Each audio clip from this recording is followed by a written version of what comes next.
건국절 논란 배경, 대한민국을 만든 사람들. 건국절 사상적 배경은 친미파 기독교인들의 지닌 미국 건국의 아버지 신화 모방이다. 기독교 교인들이 그렇게 추앙하는 미국 건국 아버지 토머스 제퍼슨은 삼위일체와 성모 마리아, 예수 부활을 모두 부정했다. 미국 독립기념일은 미 연방정부가 수립된 날이 아닌 영국에 대항하여 임시정부 수립한 날로 정했다. 필리핀, 베트남, 멕시코, 인도네시아 등은 독립선언서를 낭독한 날을 독립기념일로 기념하고 있다. 프랑스는 바스티유 감옥을 습격한 날, 바스티유 데이를 건국기념일로 삼는다. 1919년 4월 11일은 대한민국 임시정부가 수립된 날이다. 우리나라도 소모적인 논란을 막기 위해 광복절은 8월 15월, 건국절은 임시정부 수립일로 정하는 국민투표를 하자. 건국절 논란은 이승만을 건국 대통령으로 신격화하려는 의도일 뿐이다. 이참에 위임 통치청원으로 임시정부에서 탄핵받은 이후 이승만 행적에 대한 역사적 평가를 공론화하자. 광복절인가 건국절인가? 1949년 4대 국경일이 법제화되면서 조국 해방기념일은 광복절로 변경된다. 왜 상해 임정은 부정당하고 김구는 테러리스트라고 비난할까? 상해 기독교 교민들은 미국 대한인의 안창호를 초빙하면서 감리교 이상제 한성정부와 이동희 노령 임시정부를 통합시킨다. 고령인 이상제는 이승만을 추천하였고 만주사변이 일어나면서 임정에 참여한 기독교인들은 임정을 떠나 만주, 경성으로 간다. 상해 임정 독립투사들이 헐벗고 굶어 죽을 때 모던 경성에는 백화점, 퇴폐문화가 범람한다. 미주 교민들이 구입한 독립공채 자금 운영에 대하여 구매자, 자금 횡령 여부에 대해서 기록은 남아있지 않다. 해방된 조국에서 친일 지주들은 조상들의 땅을 지키는 것이었다. 기독교인들이 생각하는 건국의 아버지는 트루먼 대통령, 메가더 장군, 미군 정하지 장관이다. 대한민국의 건국 주역은 누구일까? 통역관 임효목 목사는 민족주의적 사회주의 세력에 대해 하지 장관에게 왜곡된 정보를 제공한다. 평안남도 출신 미군정 교육차장 오천석 목사는 친일파 교육자들 중심으로 한국교육위원회 만들고 국대한 파동을 일으킨다. 한국교육위원회는 오천석, 현상윤, 연세대 유억겸, 연세대, 시라아라 라쿠준, 한국명 백낙준, 야마기 가스란, 한국명 김월랑, 고려대 김성수, 정인보 등이 참가한다. 당시 한국교육위원회는 학생들을 강제 징병 연설을 하고 여학생을 위안부로 전장에 내몬 친일파 교육자가 대부분이었다. 오천석 목사는 미국 교육제도를 도입하는 국대한 파동을 일으키자 많은 일본 제국대학 출신 교수들은 김일성 대학으로 월북한다. 평안도 출신으로 월남한 한경직 목사는 미 군정청 도움으로 일본 천리교 본부 적산을 인수하여 영락교회를 세운다. 영락교회 청년부는 평안도 이화룡의 명동파 깡패 지원하에 서북청년단을 만들어 제주 4.3 민간인 학살에 앞장선다. 한국전쟁을 거치며 신사참배 기독교는 반공 이데올로기 천병이 된다. 3대 세습 김일성 왕조를 비판하던 기독교는 대형 교회 목사 세습 문제엔 진실을 외면한다. 대한민국을 건국한 사람들. 고문관 베닝호프는 진보적 인사는 소련의 앞잡이로 보는 냉전적 인식을 가진 극우 인사였다. 미 군정 비서실장 윌리엄스 소령은 공주 영명학교를 설립한 선교사 아들로 조선에서 태어났다.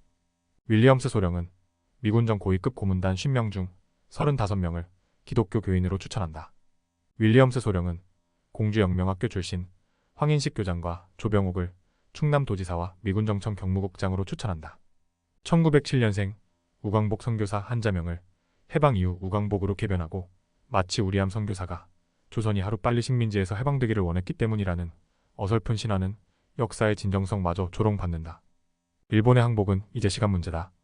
마지막 정례회에 1945년 8월 8일 오전 경기도 경찰부 경찰부장 옥하 독립운동 및 좌익사범 전담부서인 특별고등계 조선인 경찰관들도 참석한다. 해방 뒤 육군원병사령관 전봉덕 경기도 보안과장, 해방 뒤 내무장관 이익흥 평북 박천서장, 해방 뒤 치안국장 윤우경 서장, 해방 뒤 수도경찰청 고문 최영 경기도 형사과장, 해방 뒤 수도청 수사과장 마스우라 히로 평남 보안과장 한국명 노덕술, 해방 뒤 수도청 차장 에토게이신, 한국명 최경진 등이 악질 친일 경찰이었다. 친일파 대부 최연의 조언을 받은 조병옥 경무국장과 장택상 수도청장은 제주 민간인 학살하고 서북청년단은 반공투사가 된다. 매곡로 노덕술이 체포되자 친일 경찰들은 무력으로 반민특위 사무실을 급습하여 해산시킨다. 평안도 출신 전봉덕은 백의사 서북청년단을 동원하여 백범 김구를 암살한다. 1년 후 한국전쟁은 터진다. 반민특위 강제 해산 이후 친일 경찰관들은 고문조작, 용공조작, 민간인 살해 등의 혁혁한 공을 세운다.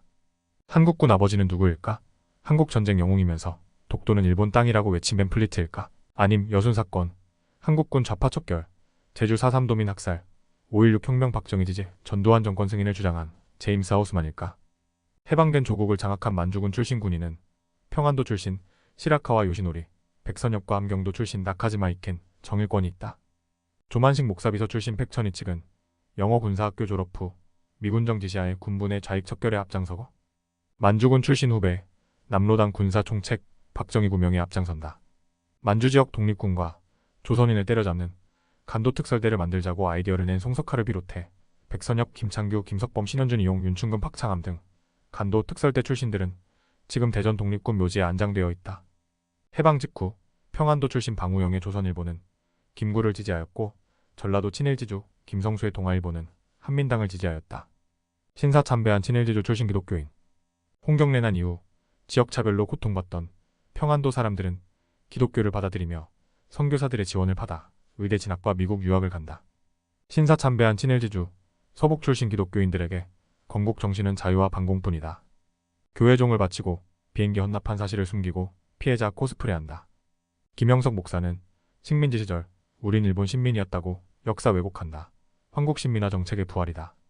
일본에서도 사라진 교육직어가 20세기 대한민국에서 국민교육헌장으로 부활한다. 일본인과 똑같은 황국신민이라면 조선 총독부는 왜 민적법을 제정하였을까? 제1동 포국적은 아직도 조선적인가? 외국으로 나가는 조선인들은 주재소에서 사상검증을 받고 일본국이 발행하는 여권을 받았다. 조선 총독부가 직접 지배하는 조선인은 일본국과 다른 법 적용으로 군징집이 면제되었고 철저히 이등 국민으로 처우받았다. 군징집과 강제징용을 위해 창씨개명과 황국신민화 정책을 추진하자 일본인들은 조선인과 구별이 어렵다고 반대한다. 이광수가 창씨개명을 찬성한 것은 민족차별을 없애기 위해서 철저한 일본인이 되고자 한 것이었다. 신사참배 목사를 독립운동가로 과대 포장하고 윤동주, 히라누마 도주를 민족시인으로 옹립한다. 관동 대지진 당시 3.1운동 여파로 일본인들은 조선인들의 집단적 반란이 두려워 차경단을 만들어 조선인을 학살한다. 제일조선인들이 무차별 학살당하자 동경 YMCA는 사건을 공론화하려고 하지만 경성 기독교 교계는 침묵한다. 식민지 근대화론 허상, 일본의 식민지 지배를 정당화할 순 없다. 만주사변, 중일전쟁으로 인한 전쟁 특수와 금광개발, 부동산 투기로 경제는 반짝 호황한다. 태평양 전쟁 발발하자 전시채권 발행으로 인플레이션과 1939년 냉해로 농사작황은 최악이었다. 조선의 경제 상황이 악화되자 살기 위해 롯데 창업주 신격호 포함 조선의 젊은이들은 일본 밀항을 시도한다. 오늘날 빨리빨리 문화, 갑질 문화, 부패 정경유착, 부동산 투기 등은 식민지 시기 형성된 문화다. 식민지 시대 사상 검열의 문화는 블랙리스트로 환생하고 노벨 문학상 수상한 한강 작가 소설도 사상 검증 강요한다. 공안문제연구소 민간 감정위원으로 검열 작업에 참여한 고려대 명예교수 한상주는 식민지배는 한국에겐 축복이다고 말한다. 본향이 평안도 출신인 온누리 교회 장로 문창극은 식민지 지배는 하나님의 뜻이라고 한다. 홍경래난 이후 지역차별을 받던 평안도 사람들이 오늘날 반공국가, 신사참배, 목사세습, 한미동맹 대한민국을 만든다. 자신들을 실향민으로 피해자 코스프레하면서 조선 왕조를 능멸하고 식민지 시절을 그리워하고 신사참배를 참여하지 않는다.